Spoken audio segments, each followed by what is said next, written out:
The prison ship drifted in the dark silence of space, its engines humming like a tired old machine. Cold metal walls stretched across narrow halls, and the smell of rust and oil hung heavy in the air. The guards walked slowly, their boots echoing against the steel floor. Most of the cells were empty, but one cell at the far end was different. Inside that cell sat a figure, thin and broken, with a rough sack tied over her head. Her arms were chained to the wall, her body weak from hunger. She did not move much, only breathing shallow and slow. The guards never looked at her for long. Some avoided her cell completely. Others whispered when they passed. "Don't listen to her," one guard muttered. "She's crazy." Another guard spat on the floor. "She's not just crazy. She's dangerous." They should have finished her long ago. The figure did not reply. She tilted her head slightly, as if she heard every word but chose silence instead. Lieutenant Harris, a young human officer, walked past the rows of cells with his datapad in hand. He had seen many strange things in his short service, but something about this prisoner unsettled him. He paused outside her cell and glanced at the chains holding her in place. The sack over her head was dirty and torn at the edges. It looked cruel even for a prisoner. "Why is her head covered?" Harris asked. The nearest guard shifted uncomfortably. "Orders, she's not to be looked at. Not to be heard. Don't even talk to her, sir. She'll get inside your head." Harris frowned. "Inside my head? She looks half dead." "That's what she wants you to think," the guard said quickly. "She's an alien widow.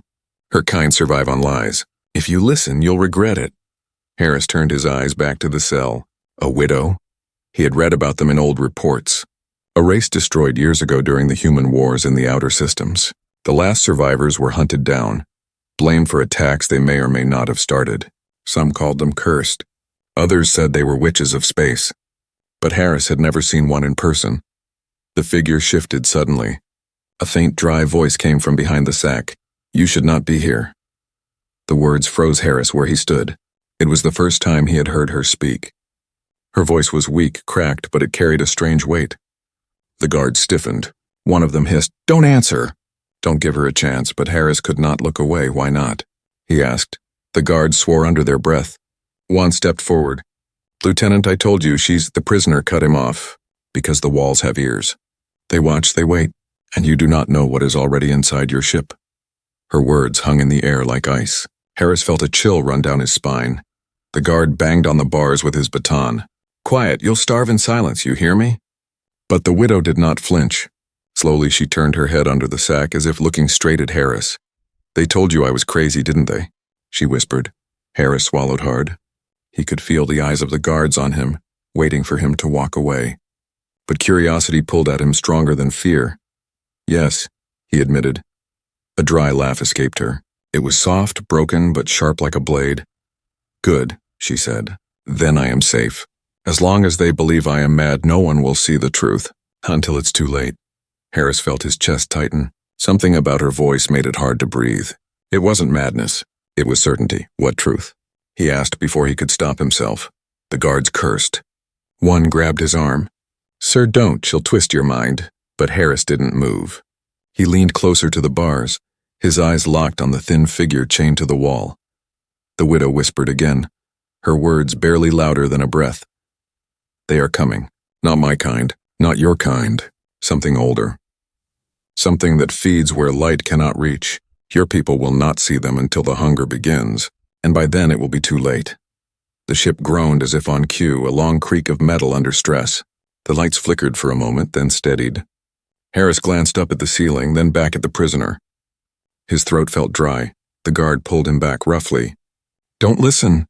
It's just tricks. She's been locked up for years. She'll say anything to scare you." But Harris wasn't so sure. He had seen prisoners who begged, who cried, who cursed the humans that captured them. This one was different. She did not beg. She did not curse. She warned. The widow lowered her head, silent again, as if she had already said too much. Harris wanted to ask more, but the guards forced him down the hall. As they walked away, her last whisper reached his ears. "Remember me, human. When the darkness eats your ship, remember the widow." Harris tried to shake the chill from his body, but the words stayed in his mind like a shadow. Behind them, in the cell, the prisoner sat motionless once more, the sack still hiding her face. The guards muttered curses under their breath, but deep inside, even they walked faster than before, eager to leave that part of the ship behind. And in the silence of the prison deck, the alien widow waited. The ship floated in endless black, its engines steady but old, like a heart beating on borrowed time. Inside the narrow corridors, silence pressed heavy, broken only by the faint hum of power. Lieutenant Harris couldn't shake the voice he had heard. The widow's whisper crawled through his mind long after he left her cell. They are coming. Something older. He replayed it again and again. Her words didn't sound like lies. They sounded like warnings. At the mess hall that night, the crew laughed over weak coffee and dry rations. The sound felt too loud, too forced. Harris sat apart, staring at his untouched plate. "You're thinking about her, aren't you?" a voice said. Harris looked up. Sergeant Rourke, an older soldier with scarred hands and tired eyes, dropped his tray across from him. Rourke had seen more battles than most, and he carried them in the way he walked, slow, cautious, like every step was weighed. "You went down there," Rourke said. "Not a question." Harris gave a small nod. Rourke smirked without humor. "They always do. First-timers. You hear her voice, you start to wonder. Then you start to doubt. That's how she gets inside your head." "She didn't sound insane," Harris said quietly. "She sounded certain." "That's the trick," Rourke replied, stabbing at his food with his fork. "The best liars believe their own lies. Don't let her words stick or you'll end up like the last officer who talked to her." He begged command to move her. Said she wasn't lying. "Do you know what happened to him?" Harris shook his head. "They sent him home. Called him unfit for duty.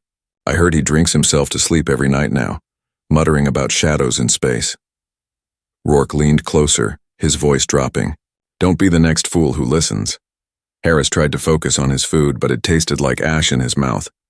He left early, his thoughts restless. That night, as he walked his patrol, the ship groaned again. The lights dimmed, flickered, then burned steady. He froze, remembering the widow's whisper. When the darkness eats your ship, he should have ignored it. He should have kept walking. But his steps carried him back to the prison deck. The guards looked at him with suspicion as he approached. "Back again, Lieutenant? Didn't learn your lesson the first time?" "Open the door," Harris said firmly. The guard frowned. "You're not supposed to—" "That's an order." The guard hesitated, then grumbled and unlocked the heavy door. Harris stepped inside. The widow sat as before, motionless, the sack still hiding her face. For a moment he thought she might not speak at all. Then slowly her head turned toward him. "You came back," she whispered. Harris cleared his throat. "What are you talking about? What's coming?" The widow tilted her head. "You've already felt it. The ship groaning. The lights flickering. You call it malfunction. I call it hunger." "Hunger?" Harris repeated. "They feed on power, on heat, on the spark of life itself. They live where your machines cannot see. Your scanners will call it empty space, but it is not empty. It is never empty." Her voice cracked, but the strength in her words chilled him. Harris gripped the bars. "Why warn me? Why not let us die?" A pause. Then softly, "Because once long ago my people tried to fight them too. We failed. And when we begged for help, the humans called us liars, witches, mad. They covered our heads and left us to starve. Just like me." Her chains rattled as she shifted. The sound echoed like bones in the silence. "You think I'm crazy? Good, let them all believe it. But you," her whisper sharpened. "You feel the truth already, don't you? Something in your bones tells you I'm not lying." Harris's throat tightened. He wanted to deny it, but the memory of the flickering lights made it impossible. Before he could answer, alarms blared faintly in the distance. Red lights pulsed along the corridor and the intercom crackled to life. "Power drain detected. Engineering teams report to Deck 3. The guards outside cursed, running to their posts. Harris froze, staring at the widow, her hidden face tilted upward. "Do you hear it?" "They are testing your shell. Scratching at the walls. Soon they will taste." The alarms cut off as quickly as they began, replaced by silence. The red lights faded. The intercom clicked again. False alarm. Power restored. Systems stable. The guards relaxed, muttering. Harris, however, felt his blood run cold. The widow whispered again, softer this time, almost like a lullaby. "You humans laugh at warnings. You mock the messenger. But when the dark takes its first bite, laughter will end." Harris stepped back, shaken. He wanted to demand proof, to shout at her for playing tricks, but no words came. As he turned to leave, her voice followed him like a shadow. Lieutenant Harris, when the walls scream and the stars go silent, remember this night. Remember the widow who warned you. The cell door slammed shut behind him, but her whisper clung to his mind, a seed of dread that would not die. The prison ship glided through the void, its lights glowing faintly against the endless dark. Everything looked calm from the outside, but inside the steel hull tension was growing. Lieutenant Harris could not sleep. The widow's warning kept echoing in his mind. They feed on power. They live where your machines cannot see. Harris told himself it was madness, a trick from a desperate prisoner, yet something inside refused to let go. The next morning he walked through engineering. The crew there were busy, voices sharp with frustration. Sparks flew as workers repaired power conduits. The air smelled of smoke and hot metal. What happened? Harris asked one of the engineers. Another drain, the man muttered. Systems dropped to half power for no reason, then came back online like nothing was wrong. No sign of overload, no sign of sabotage, just gone. Then back, Harris felt his stomach twist. He forced his voice steady. Could it be a scanner glitch? The engineer shook his head. I've worked these engines 10 years. Never seen a glitch like this. Feels like something's pulling juice out of the ship like a leech. The word struck Harris like a blow. A leech. Feeding. Just like the widow had said. He tried to laugh it off, but the sound died in his throat. Later, in the mess hall, he heard more whispers. A guard complained about hearing scratching noises in the vents at night. Another swore he saw shadows moving across the hull on the external cameras, though nothing showed up in the logs. The officers dismissed it all as paranoia. But Harris listened. Every detail matched the widow's warning too well. That evening, Harris returned to the prison deck. The guards rolled their eyes when they saw him. You again? Sir, you're starting to look obsessed. Just open the door, Harris said. They grumbled but obeyed. The widow sat chained as before, her sack still hiding her face. She did not move until Harris stepped closer. Then slowly she raised her head. You have seen it, she whispered. Harris stiffened. How do you know? I feel it, she said. Even through these walls I feel the hunger growing. The ship shivers at night, doesn't it? The lights tremble. The machines groan as though they are afraid. Harris didn't answer, but his silence was enough. The widow tilted her head. They test you first. Small bites, power, warmth, sound. Then when you stop noticing, they take more. Soon your ship will be a hollow shell, cold and drifting. Harris's hands tightened on the bars. If that's true, why me? Why are you telling me this? The widow's laugh was faint, bitter. Because you listened. The others cover their ears and call me mad. But you are already afraid. Fear is the first crack in the wall. Through that crack, truth slips in. Her words rattled in his chest. He wanted to deny her, but deep down he already knew something was wrong. Before Harris could respond, the ship's lights flickered again. This time they did not steady at once. For a long, chilling moment, the prison deck sank into shadow. The hum of the engines faltered. The guards cursed, fumbling with their lamps. Then as suddenly as it began, the lights blazed back to life. One guard shook his head. Power surge again. Damn engineers don't know what they're doing. But Harris's eyes locked on the widow. She hadn't moved during the blackout. Instead, her voice came low and sure. They touched you just now. Did you feel it? The silence? That was them feeding. Harris's heart pounded. He wanted proof, hard proof, something beyond shadows and whispers. Show me, he demanded. If you're not lying, if you're not crazy, show me how to see them. For the first time, the widow leaned forward, chains scraping. Remove the sack, she whispered. Let me look upon the dark. My eyes were made for what yours cannot see. The guards exploded in protest.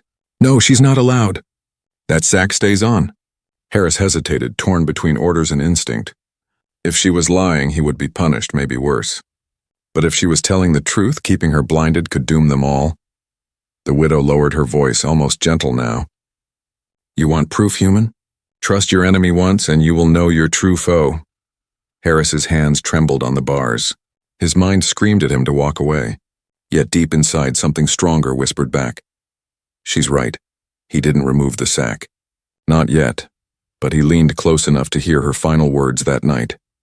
They will not wait much longer. When they take their first real bite, half your crew will vanish before you understand what killed them. The lights hummed above, steady again. But Harris walked away feeling as though every shadow in the corridor was moving, watching, waiting. The ship's corridors had grown colder. No one spoke of it openly, but every crew member felt it. The lights flickered too often now. The engine stuttered like a tired breath, and the air seemed heavier each passing day. The whispers of malfunctions no longer convinced anyone. Lieutenant Harris walked the narrow halls with a storm inside his chest. He couldn't forget the widow's words. Trust your enemy once, and you will know your true foe. Orders told him to leave her chained, blind, and starving. His instincts told him she might be the only one who could help. He had followed orders all his life, but now following them felt like walking willingly into a trap.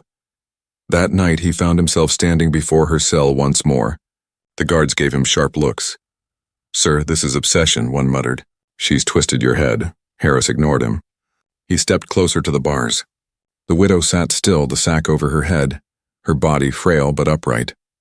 Without moving, she spoke. "You've come to decide." The words cut into him. He hadn't said anything, yet she knew. "You feel the drain, don't you?" she whispered. "Every flicker, every silence. The ship is bleeding. Soon the crew will bleed too." Harris's fists clenched. "If you're right, then prove it. Tell me how to stop them." Her voice was calm, almost gentle. "Remove this sack. Let me see the dark.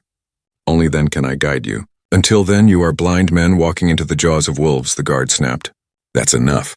Sir, step away. She wants you to break orders." Harris turned sharply. "And what good have orders done us? The ship is failing. The crew is whispering about ghosts in the vents. What if she's right?" The guard spat. "And what if she's lying? You'd unleash a monster because you're afraid of shadows?" The widow chuckled faintly beneath the sack. "Monster? No, I was a wife once, a mother. My people called me protector. But you humans chose to call me witch." Her words filled the silence like a wound reopening. Harris's heart hammered.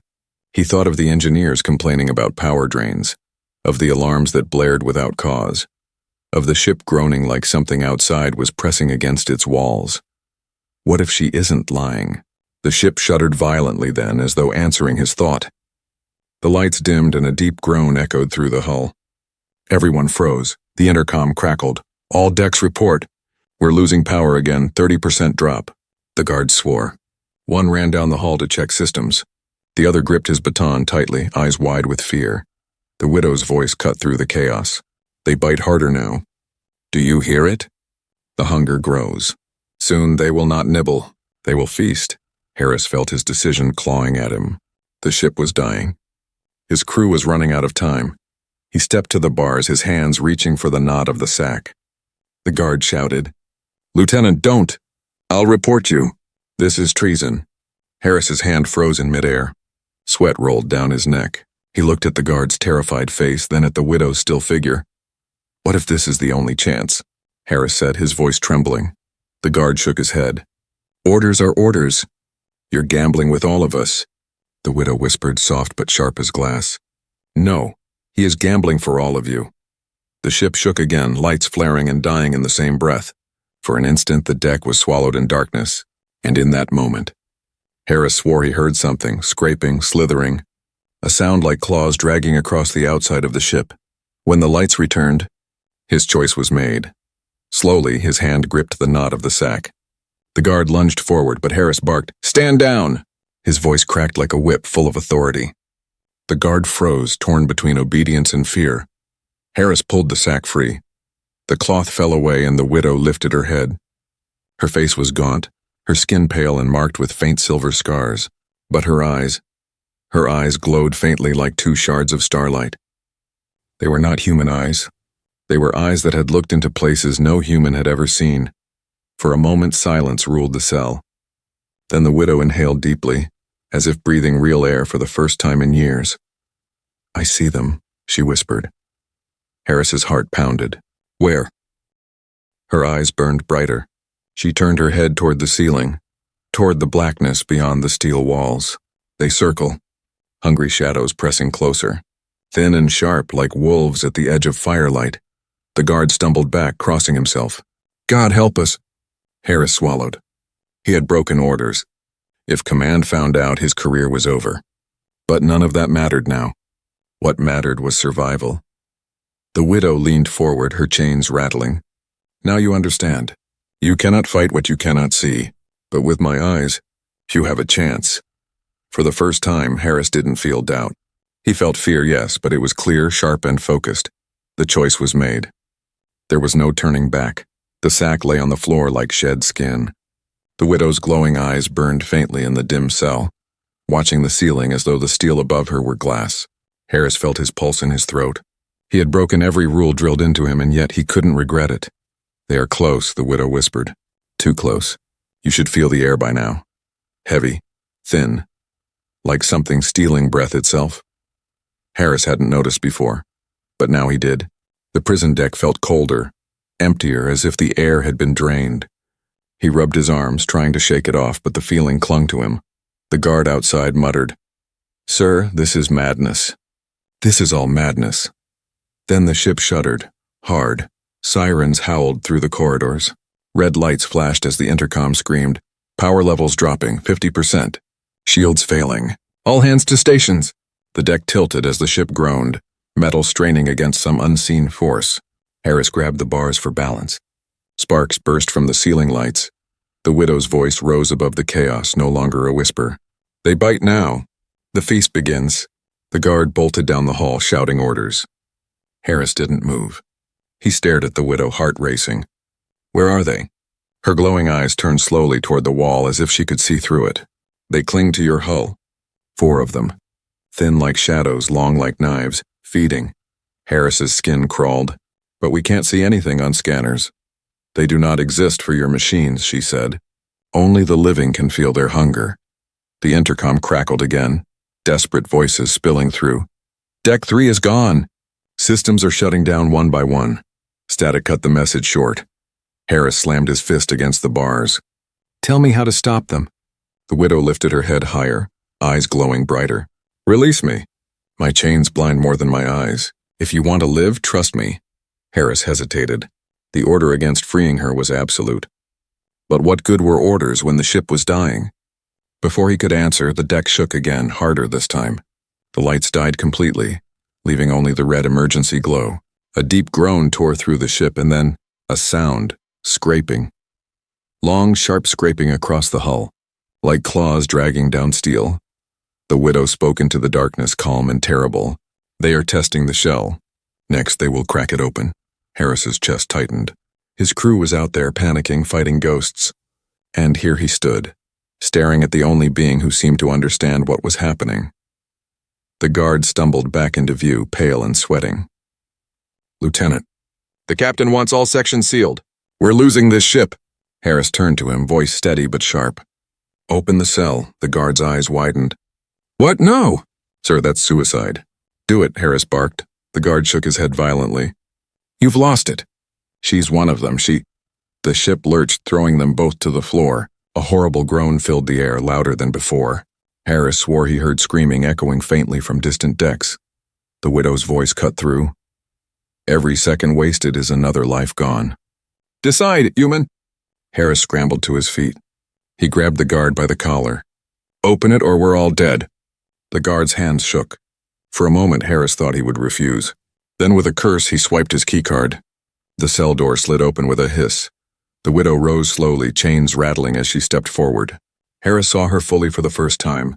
She was thin, weak-looking, but her presence filled the room like a storm. Her glowing eyes locked on his. "You have chosen," she said softly. Another shudder rocked the ship. Sparks burst from the ceiling. The intercom spat static and half-broken words. "Breach, hull breach on." Silence followed. The widow's chains clinked as she lifted her hands. "Free me completely. I cannot fight bound." Harris unlocked the shackles. The chains fell to the floor with a heavy clang. The widow inhaled deeply, straightening her back. For a moment she looked less broken, more alive. Her eyes flared like lanterns. She turned toward the ceiling again. "There." Harris followed her gaze, though he saw only steel. "What?" Her voice dropped low, sharp with certainty. "The first one is about to break through." As if on cue, a screeching sound ripped across the hull above them. Metal bent. Dust rained down. The steel ceiling bulged inward as though invisible hands pressed against it from outside. The guard screamed, backing into the corner. "Oh God, oh God." Harris drew his sidearm, though he doubted a pistol would matter. The widow stepped forward, raising her arms. Her voice echoed like a chant. You cannot see them, but I can. Hold your fire until I tell you. The ceiling split with a deafening crack. Sparks flew. Something poured inside, blackness shifting, moving like liquid shadow. It had no shape, yet its claws carved the steel with ease. The guard dropped his weapon and ran. Harris stood frozen, gun aimed, heart hammering. The widow's eyes blazed. Now you see your enemy. For the first time, Harris believed her completely. The breach split wide, metal shrieking as though the ship itself cried out. Darkness poured through the crack in the ceiling. It was not empty shadow, it moved, twisting, flowing like smoke with claws. The air grew cold and every light on the deck flickered weakly as if afraid. Lieutenant Harris gripped his pistol. His hands shook, but his stance held firm. He aimed at the writhing blackness. "What are they?" he shouted. The widow stepped forward, her glowing eyes locked on the shapes. "Predators. Hunters of warmth. Do not waste your bullets until I tell you." The first creature slipped through the tear. It hit the deck like liquid, then rose taller than a man, its body nothing but shadow and jagged limbs. Its face, or where a face should be, was a void that seemed to swallow light. The guard who had stayed screamed and fired wildly. Bullets tore through the shadow, leaving holes of light for only a second before the dark stitched itself back together. The thing lunged, striking the guard with claws like black glass. His body slammed into the wall, broken in an instant. Harris's stomach turned, but he didn't look away. The widow raised her hands, chains still clinking faintly around her wrists. Her voice cut through the chaos. "Aim for the core." "They hide it deep where the glow flickers inside." Harris squinted. For a second he thought he saw it. A faint pulse, a dim light beating like a hidden heart within the creature's chest. He steadied his pistol and fired. The bullet hit. The shadow screamed, a high piercing sound that scraped across the skull. The glow inside flickered harder, then burst like shattered glass. The shadow exploded into smoke, vanishing as if it never existed. Harris's chest heaved. He had killed it. The widow's voice was sharp. "More are coming. The shell is weak now." The ceiling groaned again as two more shadows pushed through the breach. Their limbs stretched unnaturally, their movements jerky but swift. They spread out, claws dragging along the walls. Sparks flew where they touched metal, as though their very presence drained life from steel. The intercom crackled with screams and broken words from other decks. Shadows. Tearing through. "Can't stop them." Then static. The widow shouted, "They are everywhere now. Your crew fights blind. But here, you have me. Stand ready." The first shadow leapt at Harris. He rolled aside, firing at its chest. The bullet passed through uselessly. He had missed the core. The creature screeched, its claws slashing the floor where he stood moments before. Sparks flew. The widow's eyes blazed brighter, casting faint silver light. "Left side. Its core is low, hidden near the stomach." Harris aimed where she pointed and fired again. This time the bullet struck true. The shadow convulsed, glowing from within before bursting apart. The second one rushed the widow herself. She did not move back. Instead, she stood tall, raising her chained hands. Her eyes burned like fire, and she whispered something in a language Harris did not know. The creature slowed, its movements faltering as though it struggled to keep its shape under her gaze. "Now," she shouted. Harris fired. The bullet pierced the glowing pulse. The creature dissolved, leaving only silence and the stench of burnt air. For a moment, Harris stood gasping, his pistol smoking in his hand. His ears rang from gunfire and screeches. Sweat dripped down his face. The widow lowered her arms, her body trembling but her eyes still alight. She looked at him. "You see now. They can be killed. But only if you trust me," Harris nodded, his voice hoarse. "Then help me save the others." Before she could answer, the ship lurched violently, nearly throwing them both to the ground. The hull groaned louder, deeper, as if 1,000 claws scraped against it at once. The breach above widened, and 3 more shadows spilled through, their glowing cores pulsing faintly. This time Harris didn't hesitate. He fired at the nearest one, but the shot went wide. The creature lunged. The widow shoved him aside, taking the strike on her chains. The metal sparked as claws scraped against it, but she held firm. Her voice rang out fierce and commanding. "Their hunger grows faster now. You cannot kill them all with bullets, you must drive them back." "How?" Harris demanded, firing again. Her eyes glowed so bright they lit the deck. "They fear light. Real light, not your dying lamps, living light, burning light. Bring me to your power core. With me it can shine like a star. Only then will they retreat." The shadows circled, their claws shrieking against the walls. The emergency lights flickered weaker, barely holding on. Harris realized she was right. If this continued, the ship would go dark completely. Then nothing would save them. He shot one more time, hitting another core. The shadow exploded, giving them a breath of space. He turned to the widow, chest heaving. "Then we move, now." She nodded once, her chains rattling as she stepped forward. "Lead me, human, and pray the others are still alive when we arrive." Together they ran from the prison deck, the sound of claws echoing behind them. The widow's glowing eyes lit the path ahead like two small stars in the dark. Harris gripped his pistol tight, every nerve on fire. The fight was not over. It had only just begun. The corridor shook as Harris and the widow ran, alarms wailing above them. The ship no longer sounded like a machine. It groaned like a wounded beast. The lights flickered, fighting to stay alive. Shadows crawled across the walls where nothing should be. Crew members staggered past, their eyes wide with panic. Some carried rifles, others carried tools, but all of them wore the same expression: terror. Harris shouted over the chaos, "Get to engineering! Protect the core!" No one questioned him. They obeyed, driven by desperation. The widow moved beside him, her chains rattling faintly, her glowing eyes fixed ahead. Even in her frail body, she carried herself with strange strength, like she had waited for this moment her entire life. When they reached the core chamber, the air felt thin and cold. Frost crept along the steel floor. The massive reactor in the center pulsed weakly, its light dim. Around it, shadows slithered along the walls, feeding, draining. Their glowing cores flickered like stars hidden in storm clouds. Half the engineering crew lay dead, their bodies twisted and pale as if drained of life itself. The survivors fired desperately at the shapes, but their bullets barely slowed them. "They're everywhere," one engineer cried. "We can't hold them." The widow stepped forward, her voice sharp and commanding. "You can, but not like this. Shine the light. Burn them." The men hesitated, staring at her. Harris raised his voice, steady and fierce. "Do what she says. Trust her." The crew obeyed, though their eyes were full of doubt. The widow turned to Harris. "The core must flare, but your machines are weak. I can strengthen it if I touch it." Harris stared at the reactor, then back at her. "What happens if you do?" Her glowing eyes softened for a moment, showing the weight of years. "It will cost me. My life is already near its end, but with my last strength I can burn them away. I can buy you time." Harris shook his head. "There has to be another way." "There isn't." She stepped closer to the reactor. "They are not here to win a battle.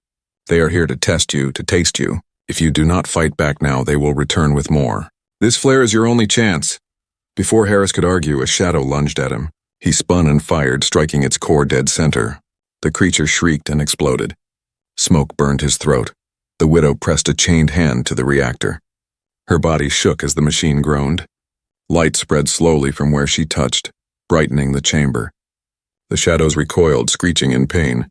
"More," she cried. "Give me more power." The engineers scrambled, redirecting energy flows, ignoring safety locks. Sparks rained from the panels. The reactor pulsed brighter, glowing like a rising sun. The widow screamed, not in fear but in fury. Her glowing eyes blazed so bright that even the shadows faltered, their cores flashing wildly. "Now," she shouted. "Aim for the light inside them." Harris and the crew fired as one. One by one, the creatures burst apart, dissolving into black mist. The chamber filled with their shrieks, then silence. For the first time, the ship grew quiet. The reactor still glowed, steady and strong. The widow collapsed to her knees, her hand slipping from the machine. Smoke curled from her skin and her breath came shallow. Harris rushed to her side. "Stay with me. You saved us." Her faint laugh echoed in the chamber. "No, I only bought you time." Harris gripped her shoulders. "What do you mean?" Her glowing eyes dimmed, but her voice was clear. "They were scouts. Small ones. You humans call them wolves at the edge of firelight. But behind the wolves comes the pack, and behind the pack comes the master." Harris felt the blood drain from his face. "You mean, this wasn't the real attack?" The widow nodded weakly. "This was only their hand, reaching out to see if you would break. Now they know you resist." Her head tilted toward him, her gaze piercing even as her strength faded. "They will come again, in numbers you cannot imagine." Silence filled the chamber. Around them, the crew stared, pale and shaken. The enemy was gone for now. But every word from the widow's lips felt like a shadow still hanging over them. She gripped Harris's hand with surprising strength. Remember what I told you. They will call me mad. They will call you mad for listening. But when the stars go silent and the darkness eats your ships, remember the widow. Her fingers loosened. Her eyes dimmed. Her body slumped forward, lifeless. Harris sat frozen, holding her while the reactor's glow hummed behind him. Around them, the crew whispered, too stunned to speak louder. At last, the captain's voice crackled over the intercom, shaking with exhaustion. Report, report! What happened in engineering? Harris looked down at the widow's body. Then slowly, he rose to his feet. His voice was steady, cold. We drove them back, he said. But they're not gone. They're waiting. The intercom crackled with silence, then a trembling reply. Lieutenant, are you certain? Harris glanced at the fallen widow, her face finally uncovered, peaceful in death. He felt her last words echo inside him. Don't listen to her, she's crazy. He straightened, his jaw set. Yes, Captain, I am certain. And in the silence that followed, Harris knew the war had only just begun.